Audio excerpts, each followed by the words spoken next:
And welcome back to week 6 of the Rainbow Pitch League, sponsored by Paper Collective, Arsenal Pass, Fabric, and Melody Lakes.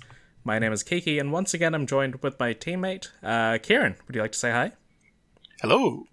Wonderful. So today we have our undefeated bracket for this league. Going into round 6, we have Robin, who's playing Lexi, and we have Aria, who's playing Dorinthea. Now, it's kind of funny that we have Aria playing Dorinthea, considering Aria is the home of Lexi, but we're going to start this turn off, turn 0, with an Iron Song Determination. This is a card I haven't seen in quite a while, but it's going to be great at kind of preventing Lexi from getting the damage prevented on turn 0 because of the Dominate effect. Now, It's a really powerful effect into Lexi, who really doesn't have any equipment flexibility. Like, she can't bring much armor block, and while I see Robin is using perch grapplers, you really don't want to be committing those this early. Not on turn 0. So do you think there's maybe a chance that we could see a counter on the very first turn of the game? I think Aria would love that. Okay, well... And the fact that Robin's not even blocking means it's likely. But she won't want to pop Refraction Bolters here. That one block is going to be really important later in the game. Oh, no. I take it back. We're going the opposite route here, and here we're Here we're attacking again with a Dawn Blade. There's a second token here to represent that. Just to kind of show that the combat chain hasn't been broken. There's still one resource here, and it's going to be pretty difficult to prevent this counter at this point without throwing all of your armor at this, so we might see a turn 0 counter here. We also didn't see her activate Braveforge Braces, which makes me think that Aria probably has a one-cost reaction in hand here. I'd say so, as well as the ability to keep a card for the arsenal, or potentially maybe one of them's also an Iron Song response. Probably not if there's still one resource floating. Also, her sleeves have a cat on them. Okay. So, Do they? yeah. Barely see. I can see the whiskers. Yeah. So here we're seeing a what's this card called? It's the one that lets you Stroke of Foresight. Stroke of Foresight. This lets you draw a card if there's a reprise, and then you get to choose a card in your hand and put it either on the top or the bottom. So this is a great way to filter her arsenal, as well as ensure that she's getting this +1 counter, even through a 3 toughness defense reaction, which we have seen is in Robin's list. But here we go. Looks like 4 damage has been taken, and this Dawnblade already with a counter on turn 0 of the game. So that's quite a productive turn for Aria, and it's actually an amazing turn. Like, she clearly wants to go just as hard and as fast as possible. And Robin, of course, wants to hold 2 cards in hand with help blocking. I wonder what the third card is, though, because she normally would be able to load and pitch with 2 cards and block with 2 cards. So that 4th card was worth more than 3 life. Yeah, perhaps it's something like 3 of a kind, or something that kind of enables those powerful turns. We did only see 1 load. We have seen in a previous game, the other week 6 game with Yuki, she was able to load 2 arrows into her arsenal, which was pretty powerful on the very first turn of the game, going second. But we're into Robin's turn now. She has 1 counter on the tunic, and let's see where this goes. And here we have a premeditate. So, how do you feel about... Oh, we see a double premeditate. How do you feel about a card like this? You really don't want to see 2 of them in a single turn. Is this as the opponent or the player? As the player. Like, the pump is quite nice. Like, we're already staring down an Endless Arrow for 10 here, which is not too shabby. But you really like spacing them out over the game to just get that ponder card advantage turn by turn by turn by turn. And, with the premeditate, most of the cards, you're going to draw them, so you won't be able to arsenal them both, because you can't arsenal 2 face-down cards. It doesn't quite work the same way as Heat Seeker, which puts it face-up in the arsenal, still enabling you to put another card in arsenal at the end of your turn. But here we have a Winter's Bite. Now, this is a pretty powerful card for Robin in this position, where it's going to force a card out of Aria's hand, regardless of whether she was intending to block or not this turn, due to being forced to either discard or pitch. So we'll see what decisions are being made here. This does only force 1 resource, so it's unlikely we'll see the card actually discarded here. But at the very least, it's 1 card out of Aria's hand, and Dorinthea does like to have a lot of cards in hand for their own turn, to try to maintain that +1 counter that she has. Absolutely. But this kind of attack seems like it might force a block. This one doesn't have go again. There's no Snapdragon Scalers, so this is going to be it for the turn in regards to arrows attacking. But it is still 10 damage, and we did lose 1 block on those Refraction Bolters before they could be used. So, because Robin already has cards in hand, the on-hit effect here doesn't really matter. Mm-hmm. Your choice of arsenaling 1 of 2 cards compared to 1 of 4... Well, if this hits, there's also going to be 2 Ponders, right? So, yeah. Oh, like you said, 1 of 5 cards there. Yeah. Hey, it's good damage, but it's not actually that scary. Yeah, the on-hit isn't as relevant here, like you mentioned. And it's not like a Dromai matchup where you're going to need endless arrows specifically to kind of carry you through the game. And Aria agrees and just takes all 10 damage. That's 25% of her life total, but she does have that counter on the Dawnblade, so it's immediately awkward to block that Dawnblade for the rest of at least this next turn. Yeah, I do think that maybe that second Premeditate could have been pitched to Voltaire just to have a 6-card hand next turn instead of only a 5-card. Cool. Definitely a different option there. Maybe she just wanted to kind of get the damage in and try to race Aria at this point. Maybe she kind of knows what's in her deck and kind of feels like, I'm going to draw powerful kind of setup cards regardless.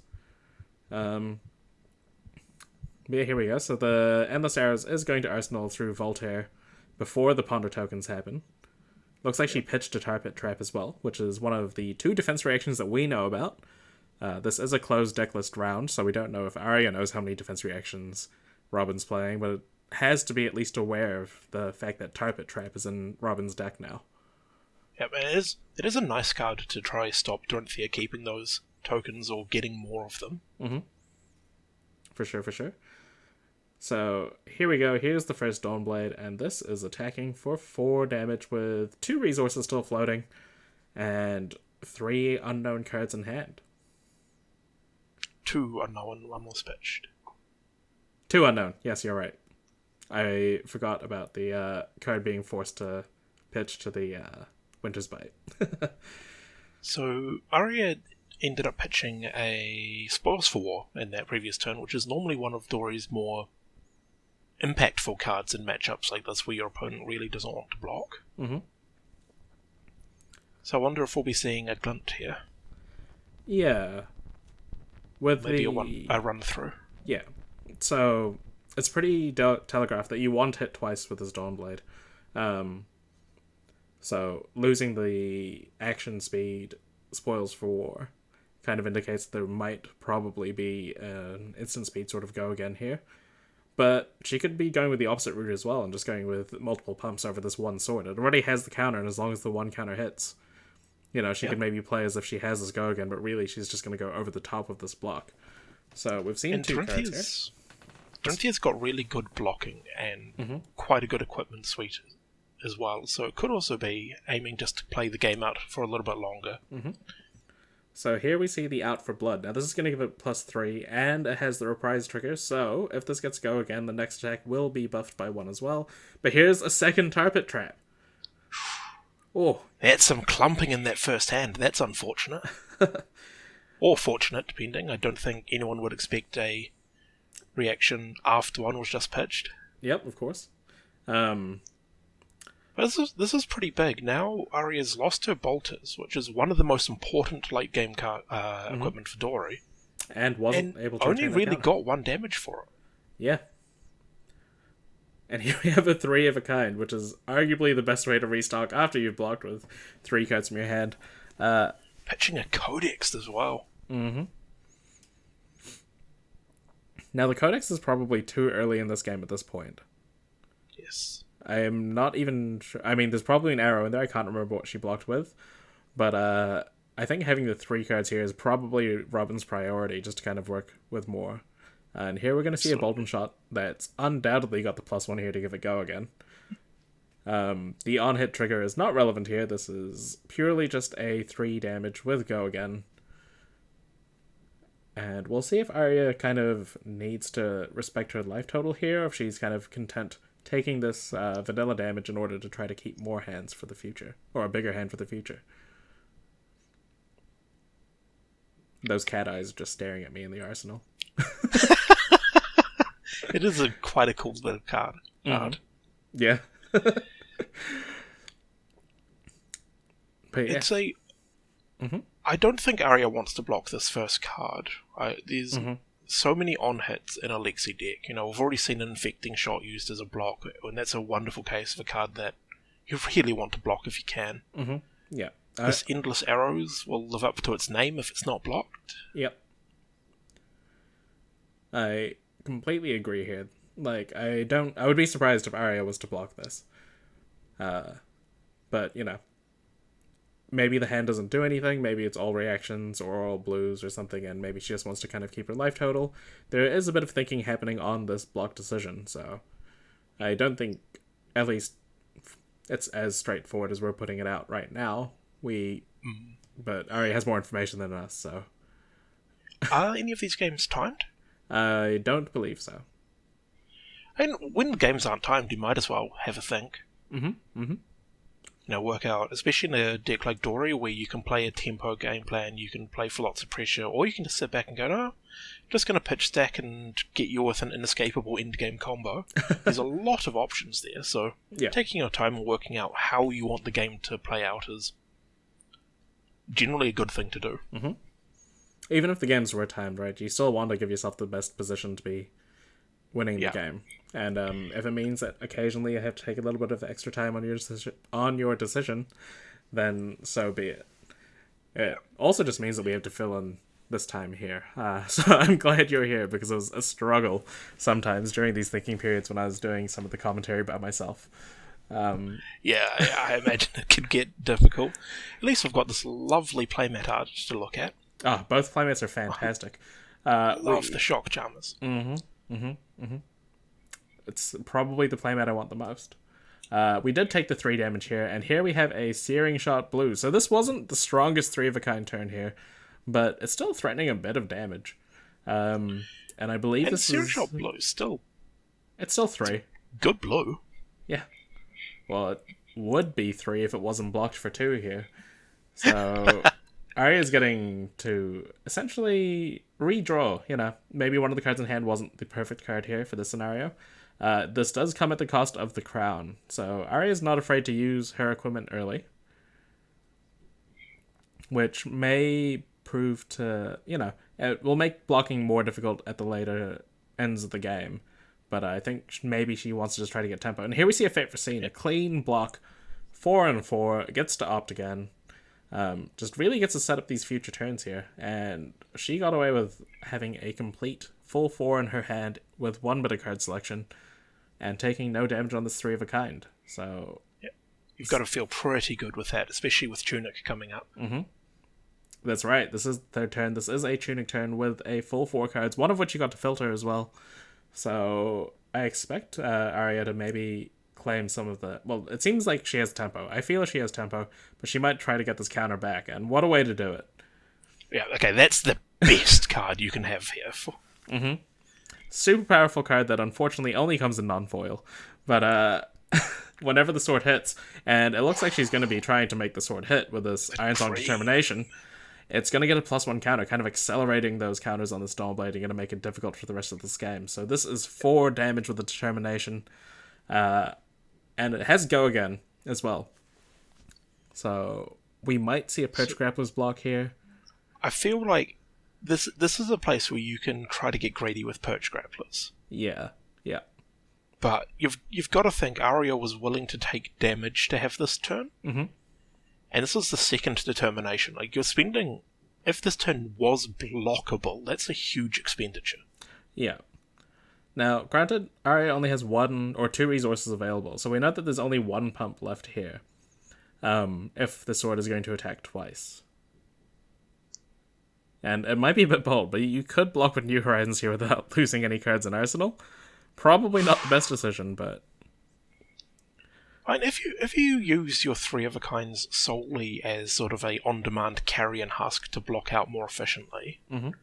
then you could try to play just to have value over the game, but I think that's Dorinthea's game. Yeah. I don't think Lexi wants to be playing that. I agree with that. So I have to presume we're getting some number of counters here. Especially with no Arsenal on Robin's side. Aria probably feels quite safe knowing that there's going to be no defense reactions going through on this. So here we see the block for 5, and Robin's going to make Aria have the attack reaction here. And oh, that's not the attack reaction I was expecting there. This could... oh, right, there's the opt! There was the opt! Oh, no! Okay, so this Dawnblade's only going to hit once this turn. Unless the New Horizons is used. But hitting once was pretty big here. That's an amazing opt. Yeah, I completely forgot that she kept it on top, and I thought it was like a soul read kind of thing, like, you know? Yeah. But this is a lot of resources from Aria. Mm-hmm. And on a glistening Steelblade turn, you really do want to be getting 2 tokens. Mm-hmm. Or at the very least, more than 4 damage. Like, if that glistening... Sorry. Glint the Quicksilver was just a 3 damage bonus, then... Yeah. Not only would you be getting 2 counters, you'd be getting 4 damage through. So... And this is also, I think, where the really early use of bolters... You know, this is the sort of turn where bolters could mean a lot. Mm-hmm. Mm-hmm. Oh, okay, not strictly this one. She didn't have the pitch for it. Oh, she did. She had tunic. There was still the tunic left over, yeah. Yeah. But Aria's just fighting to keep that counter, because once the counter kind of sticks around, then you can kind of maintain tempo. But I feel like Robin has to be pretty happy with how that last turn went out, all things considering. She got damaged through and managed to prevent most of that damage, leaving the Dawnblade with 1 counter instead of 2. And Lexi does block quite well. Mm-hmm. Aria's going to have to hold a few cards here if she wants to continue keeping that counter and pushing through, and cards like Searing Shot are really good low card hands. Mm-hmm. So for those that don't know what Searing Shot does, this gives... Well, it's 4 damage, so it's a breakpoint attack, but if this does any damage, the defending player is also going to lose 1 life. So it's functionally a 0 for 5 here. Unless Aria wants to use one of the equipment, one of which is the Braveforge Braces, so that would functionally be blocking 5 as well. And this is just a reasonable low cost, like you mentioned, go again attack because of the Voltaire.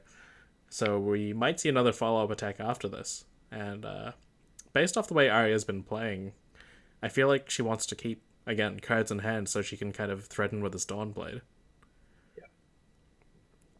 Like, if she's blocking, then it kind of gives Robin the tempo back. Absolutely.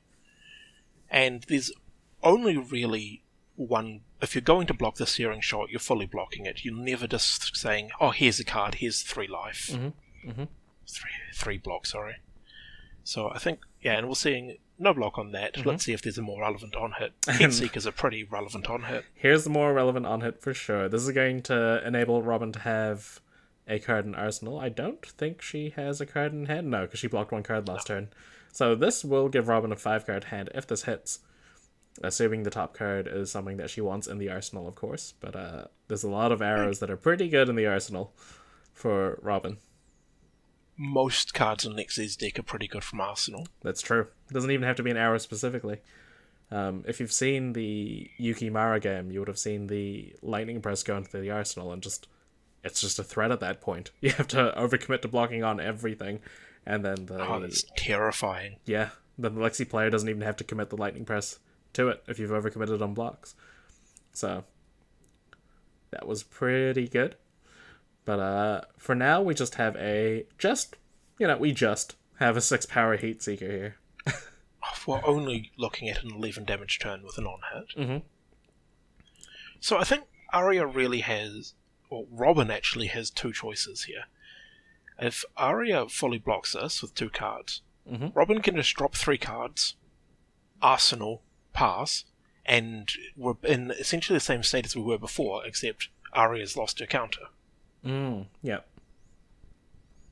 If Aria doesn't block, then we continue as is. Mm-hmm. But, those are some pretty powerful cards to be blocking with. Mm-hmm. I'm sure Aria would have loved to see one of those cards in the previous turn. Yep. But Aria has 2 cards in hand now. I imagine we'll probably see a swing with the Dawnblade and then probably an Arsenal. Probably. Unless we get like depends. If it's a 2-card block and we can kind of keep the counter over the top of that with a buff, then... And here we see a yellow Warrior's Valor. So this hand is pretty face up. We know there's no reactions going here, and this is unfortunately, because it's yellow, only coming in for 6 and not 7. So it's not hitting that break point. If Robin chooses, she could choose to defend with 2 cards just to make sure that the counter goes away. I think that this Warrior's Valor was actually a mistake. This was always going to be a 2-card block or a no-card block, even without the go again. Mm-hmm. And so I think playing for the 5-card hand for the big door returns is normally more effective than these little blockable turns against a deck that's as good as blocking as Lexi. Mm-hmm. So we could have seen an Arsenal there, because it was going to get 2 cards regardless. But at the very least for Aria, Robin's turn is only going to consist of... Nope, never mind. I was going to say only consist of 2 cards, but here we are. Oh, the 3 of the kind Carrion Husk turn, huh? What a card. What a card. For those that may be a bit confused by what that means exactly, we're just referring to the fact that you're functionally just up on cards by this. It's as if you blocked with a Carrion Husk, almost. And here we have Bolden Shot Red, and this is super threatening. This one has the on-hit effect as well. 5 damage, go again, and the arsenal is empty, so that reload can happen, and we could potentially see a 3-arrow turn if this hits. Especially because still got Tunic up, still got 1 pitch floating. Mm-hmm. There's just a lot going here. Mm-hmm. Also, I should quickly mention, like the other Week 6 game, this is pre-Bullseye Bracers ban. So, Bullseye Bracers is still legal for this event, as we started before that banning. Just in case it comes up. It was a really interesting ban, that. I quite like it. Yeah. It kind of hinders Lexi's ability, somewhat, to have those massive combo turns, but doesn't hinder it enough for those combo turns to not still be great. So it was a very effective ban in terms of lowering the power level to make it a bit more balanced, without shutting off the deck entirely, and like removing a core part of the game. And it's kind of fun watching various Lexi players try to figure out what's the correct arm piece now. Like, I'm a big fan of Shock Charmers, but I've seen Hornet Sting in some places, and I think there was another one as well that somebody was playing. I can't remember what it was, though. Braces of Belief? Yes. Going true old school? Yep, that's the one. Yeah, I came up... I mean, as a Kano player, my opinion on Shock Charmers is... well... beautiful card, though. So Aria just chose to take this, expecting perhaps that there's a more dangerous on-hit coming, or recognizing that if she doesn't keep a full hand, she's just not really going to play the game. Mm-hmm. Now, did I miss something? Why did Robin reveal the top card of the deck? Did Robin pitch to Quiver and fail? Right, okay. I missed it. That's, yeah. Robin did pitch something, and revealed a... well, that's hard to see. This was the turn to not block. It's a pretty good turn. Mm-hmm. And we still have the Tunic resource here, so we can expect potentially up to 8 damage from this with Aria's hand. So it'll be interesting to see if Robin does present 8 defense here, just to try to stop this turn. But if there's a Twinning Blade, that's going to be rough. I think you can get away with just dropping your hand on blocker here. Mm-hmm. And you have enough of a life point lead that maybe you can cut your losses if there is a Twinning Blade. The Twinning Blade will only hit once, because there won't be any sources of go again after that point. And like you mentioned, this is where losing Refraction Bolters hurts. Like, if this was a Twinning Blade, then Refraction Bolters would be excellent in this position. Or even just the threat of it. Yeah. You know, it's so one of the easiest ways to scrape out wins in Fab against people who are in a better game state, or even who are better players than you, is to get them to overthink. Mm-hmm. Here's my super dangerous on-hit equipment. Mm-hmm. Look at it. It's dangerous. Are you scared? Well, against Dorinthea, sometimes that is the correct way to play it. Mm-hmm. Just make your opponent misplay. Mm-hmm. Speaking of looking at things, though, I noticed that the Dorinthea and the Steelblade Supremacy are both signed by the artist. Lius has a beautiful signature. And they are beautiful cards as well. She was the hero that first got me into the game, after all. I loved the aesthetic of Warrior and the idea of a strong woman. So, which our league is filled with many of, just putting that out there. Little plug for our league that you're also currently watching. And here we see a defend for, I have to presume, 9. 3 red cards as well. So, respecting the buff here. Now, do we have the Twinning Blade for the kind of punish to the overcommit block? There's a bit of thinking on Aria's side, so I have to assume not, because I feel like it's a snap reaction. It could be a glint. It could be a glint to try get a better arsenal card. Or to try to hit the Twinning Blade. We've seen it once already this game. Granted, it was set up, but we've seen it once already. Is there the soul read here? And when you're spending this long thinking about it, it's got to be a card that you're not either it's playable here or you're not necessarily happy to arsenal it. But if that's the case, then surely it can't be a red reaction, right? Like, if it's a red reaction, you just put it in the arsenal pretty quickly. Yeah. So it'll be interesting to figure out what that card is.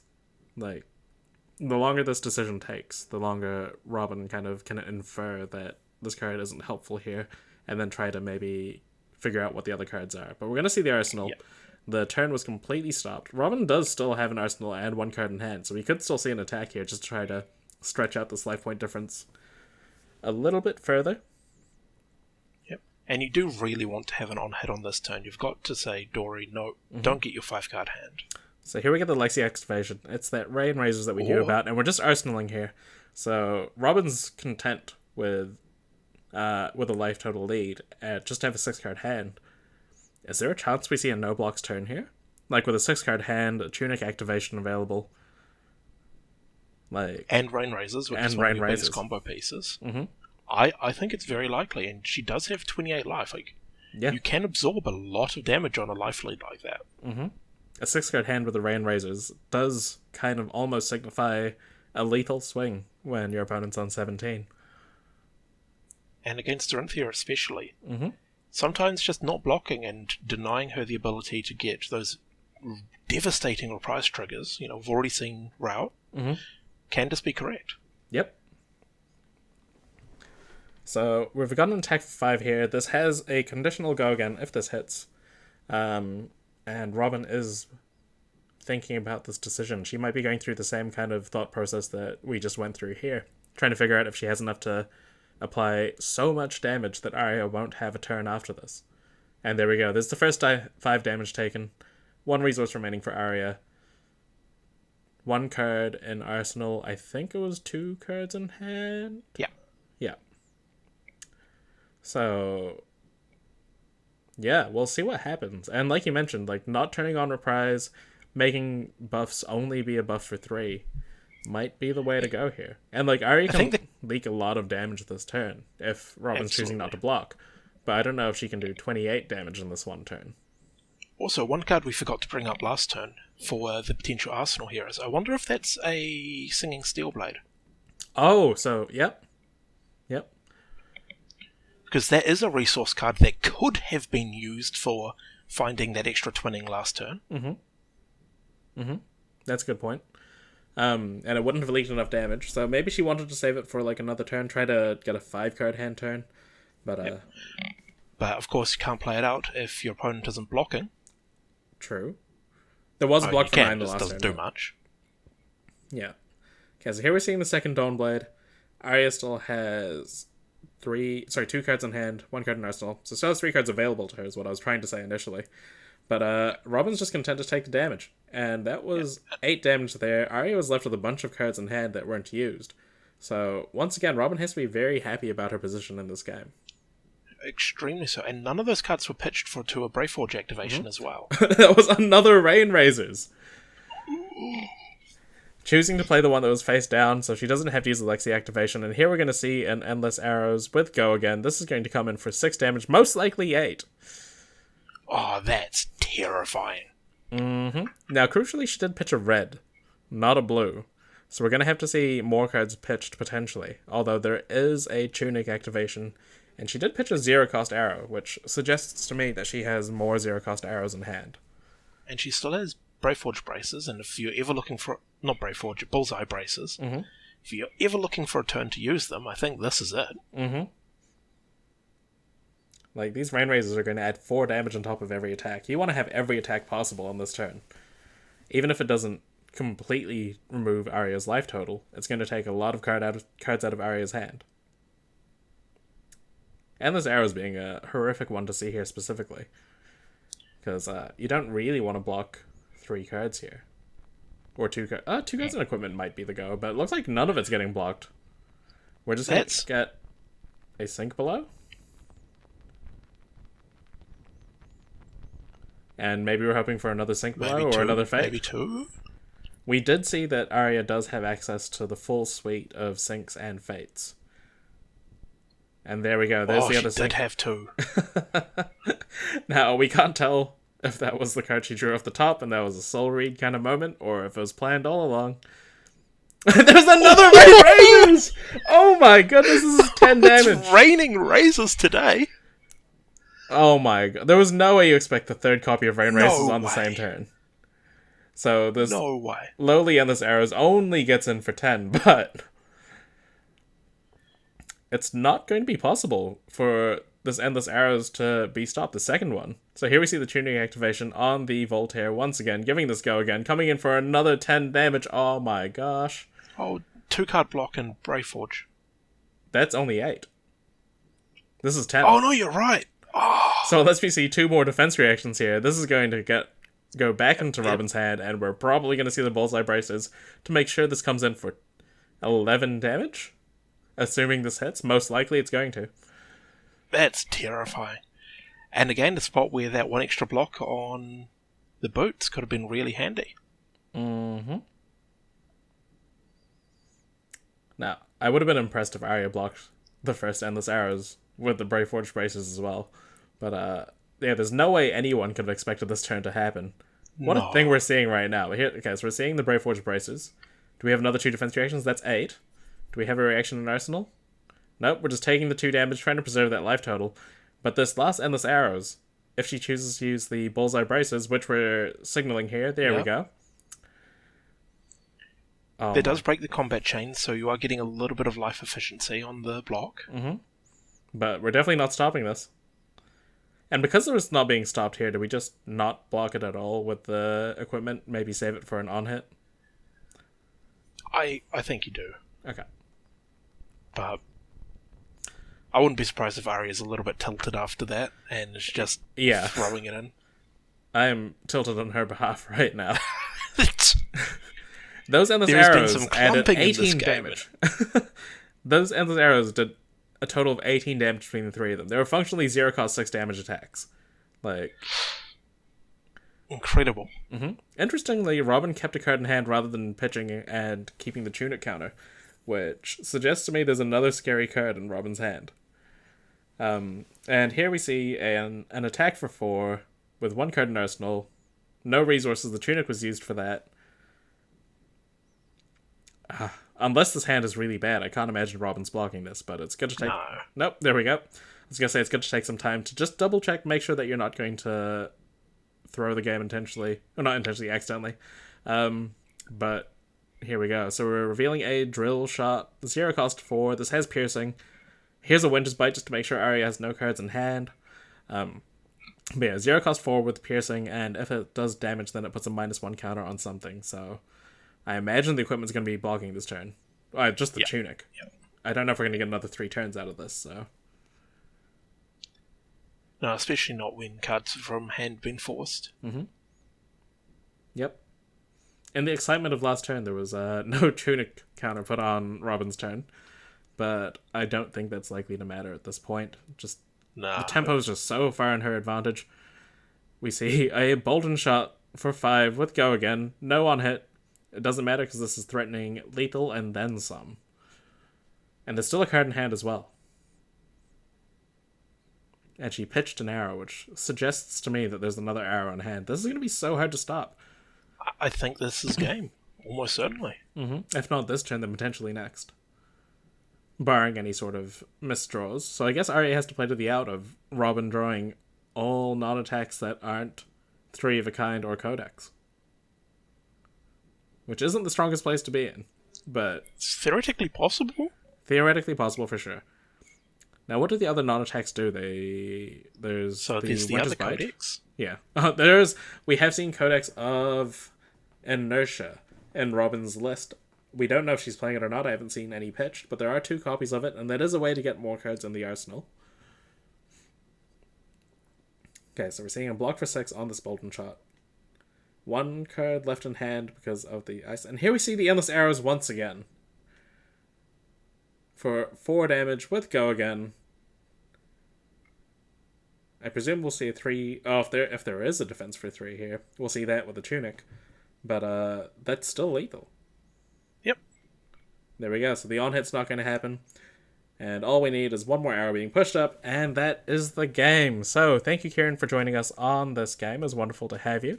Thank you for inviting me on again. It was great. I am glad I got to experience that triple rain raise with somebody else. And everyone, just keep an eye out for our top 8 games that we'll be showing shortly. But for now, that brings us to the end of the Swiss portion of the Rainbow Pitch League, and I'd once again like to thank Paper Collective, Arsenal Pass, Fabric, and Melody Likes for sponsoring Week 6 of our Rainbow Pitch League. On behalf of Kieran, myself, and the entire Rainbow Pitch League staff, thank you very much for joining us, and we will see you next time. Bye!